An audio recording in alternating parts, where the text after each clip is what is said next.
Et salut à toi, bienvenue dans ce nouvel épisode numéro 61. Et dans cet épisode, je voulais te parler d'un sujet tout simplement que l'on parle peut-être de plus en plus sur les réseaux. Ça dépend des personnes, mais c'est tout simplement que les personnes qui souhaitent s'intéresser à la nutrition sont de plus en plus perdues rapidement avec ce sujet-là. C'est-à-dire que les personnes, et c'est normal parce qu'il y a le développement des réseaux, il y a le développement d'internet qui continue à se faire, eh bien il y a de plus en plus d'informations différentes par rapport à la nutrition que l'on peut voir sur les réseaux, sur internet, etc. Et du coup, les personnes commencent à être totalement perdues parce qu'au final, elles voient par exemple que ça c'est bon pour la santé et que sur Instagram après elles voient qu'en fait c'est mauvais pour la santé et qu'un mois plus tard elles voient que la même personne qui disait que c'était bon pour la santé, elle dit maintenant que c'est mauvais. Enfin bref, il y a beaucoup de choses qui font qu'on est vite perdu en nutrition, que ça devient très compliqué à gérer. Et du coup je voulais faire un épisode là-dessus pour parler de ce sujet assez rapidement quand même. Au final on n'a pas énormément de choses à dire non plus sur ce sujet, mais c'est toujours intéressant. Je trouve ça toujours intéressant que je partage mon avis.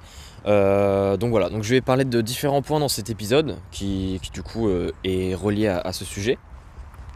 Donc le premier point, c'est que au final, le fait que l'on soit perdu en nutrition, c'est quelque chose qui est positif.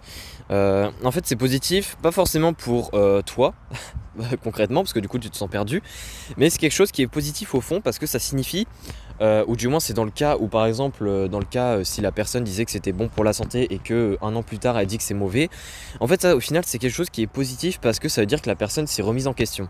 Et il faut comprendre que beaucoup de diététiciens, je parle de diététiciens mais il n'y a pas que ça dans la nutrition, beaucoup de coachs, peu importe, ne se remettent pas en question parce que une fois que ces personnes ont passé le diplôme, elles ne se forment plus, etc.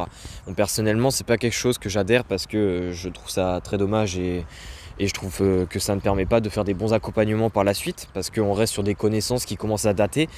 Et en fait il faut comprendre que la science en fait c'est quelque chose qui s'actualise tous les ans, on apprend de nouvelles choses tous les ans, on change d'avis tous les ans, c'est-à-dire qu'au final peut-être qu'il y a des études de 10 ans où ça montrait que telle chose était bon pour la santé, mais maintenant on fait des études encore une fois sur ce nutriment-là, cette molécule-là, peu importe, et en fait on se rend compte que non, c'est pas si bon pour la santé que ça parce qu'on n'avait pas pris cet indicateur en compte, etc.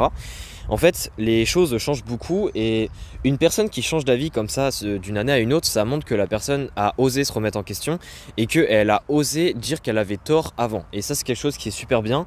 Moi, je sais que sur différents points, il y a différents points que je disais il y a un an, je suis plus d'accord maintenant dessus.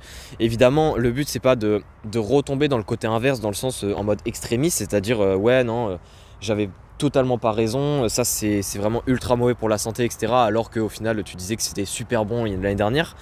Le but c'est pas d'aller dans le contraire total, mais le but c'est juste d'ajouter des nuances en fait aux propos qu'on avait avant et du coup de dire qu'on n'était pas totalement d'accord avec ça. Ça montre que c'est une bonne remise en question parce que encore une fois dans la nutrition rien n'est parfait, rien n'est blanc ou noir, c'est toujours le milieu et du coup au final c'est souvent les réponses avec beaucoup de nuances qui sont les plus véridiques.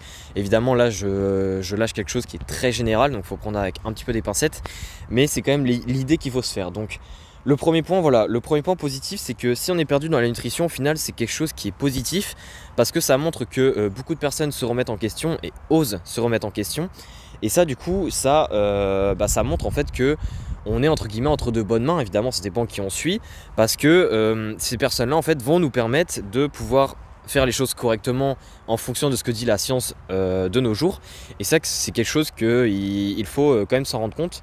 Et même si au final on a juste l'impression d'être d'autant plus paumé qu'avant, faut se dire qu'à un moment ça va nous être bénéfique si on arrive quand même à un petit peu éclaircir les choses. Donc ça c'était le premier point. Le deuxième point que je voulais aborder par rapport à ça, c'est que en fait la nutrition c'est quelque chose où beaucoup de personnes quand on s'y intéresse, c'est un sujet en fait même si on veut pas, même si on travaille pas dans le domaine, etc. C'est un sujet où quand on s'y intéresse et surtout quand on fait du sport notamment parce que c'est très lié à ça. Quand on fait du sport et que du coup on se met à voir un petit peu les bases de la nutrition pour améliorer notre nutrition parce qu'on sait que ça impacte notre performance sportive, etc.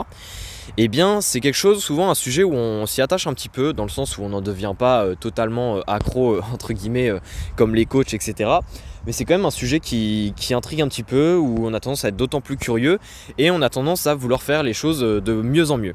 Et ça, c'est quelque chose qui est super bien. Le problème, c'est que beaucoup de personnes tombent dans le côté perfectionniste et oublient en fait que la nutrition, comme beaucoup de domaines, c'est un petit peu quelque chose qui est du 80-20. Bien sûr, c'est une règle très générale, hein, mais il faut comprendre en fait que 20% d'efforts vont amener 80% des résultats en nutrition. Et ça veut tout simplement dire qu'en nutrition, au final, si tu respectes les bases, eh bien généralement tu auras de très bons résultats, même si tu ne cherches pas à optimiser les petits détails. Le problème, c'est que beaucoup de personnes se focalisent énormément et un petit peu trop sur les détails et qu'elles finissent justement par se perdre elles-mêmes parce qu'elles cherchent tellement à optimiser leur nutrition qu'elles se focalisent sur les détails et que du coup qu'elles ont beaucoup d'avis différents qu'elles trouvent sur internet, peu importe. Et du coup ça les perd. En fait le problème de ça, c'est que en soi c'est une bonne chose, hein, de vouloir s'informer, de vouloir optimiser les choses, surtout si on a une pratique physique sportive qui est très régulière ou même peut-être professionnelle. Ça c'est très intéressant effectivement d'optimiser les choses et je dis pas qu'il faut pas le faire, mais là où il faut faire attention, c'est que si tu cherches tellement à optimiser les choses et du coup tu te perds en fait dans la nutrition, le risque c'est que ce côté perdu dans la nutrition va venir impacter les bases dans la nutrition que tu avais. Je sais que ça arrivait chez certaines personnes que j'ai coachées, que en fait c'était des personnes qui avaient les bases en nutrition, qui avaient appris énormément en nutrition et du coup elles cherchaient aussi à optimiser les choses. Le truc en fait c'est qu'elles avaient tellement optimisé les choses qu'elles s'étaient perdues parce que, je veux dire, il y a toujours des moments, des sujets un petit peu délicats où c'est peut-être des sujets nouveaux en nutrition, peut-être des nouveaux compléments, peu importe, qui sont très nouveaux et du coup il y a énormément d'avis qui divergent et c'est pas évident à se fixer sur une idée. Et du coup, vu que ces personnes étaient perdues sur plusieurs sujets d'optimisation, eh bien, c'est quelque chose qui s'est produit, on va dire, naturellement, hein, il n'y a pas vraiment de raison à cela. Eh bien, leur cerveau, en fait, s'est un petit peu brouillé avec les sujets de base qu'elles connaissaient très bien avant. Et du coup, elles commençaient même à se poser des questions sur les bases en nutrition qui étaient pourtant, entre guillemets, fondées. À se demander, voilà, en fait, au final, est-ce que je fais la bonne chose? Est-ce que ça, c'est pas mauvais, etc. Alors que, avant de chercher à optimiser de ouf les choses, elle ne se posait pas ce genre de questions. Donc faut faire attention à ce que on va dire la curiosité d'optimisation ne vienne pas impacter les bases qu'on avait déjà, qui représentent on va dire le 20% d'effort pour le 80% de résultats. Parce qu'au final, si on cherche à avoir 20% de résultats en plus grâce aux optimisations, mais qu'en faisant ça, on va dire on casse tout, c'est-à-dire on casse tous nos résultats et même les 80% de résultats qu'on arrivait bien à gérer, et bien au final c'est très contre-productif et du coup ça ne sert pas à grand chose. Donc si tu es déjà passé dans cette situation ou si tu passes dans cette situation actuellement, ce qui est intéressant de vous refaire, c'est peut-être de revoir les bases, dans le sens, on va dire, un peu réviser les bases, quoi, revenir un petit peu sur l'essentiel. Et même si tu te dis au début, même si au début c'est pas évident parce que tu te dis ouais, je loupe plein de trucs parce que là je m'intéresse pas à l'optimisation, du coup ça va pas être parfait, etc. Dis-toi qu'au final pour le long terme c'est bien mieux parce que ça te permettra d'être fixé, on va dire, sur les bases et du coup de faire les choses bien dans tous les cas.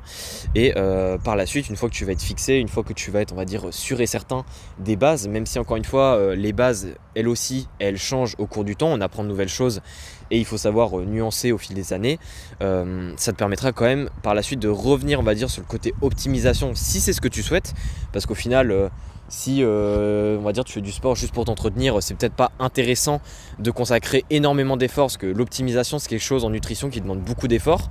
Donc il faut savoir faire la part des choses et savoir si c'est vraiment, si ça vaut vraiment entre guillemets le coup dans notre style de vie actuel et dans ce qu'on veut. Et bien pourquoi pas revenir sur l'optimisation et t'y réintéresser pour pouvoir justement aller plus loin. Donc voilà, j'espère que j'ai été clair dans cet épisode.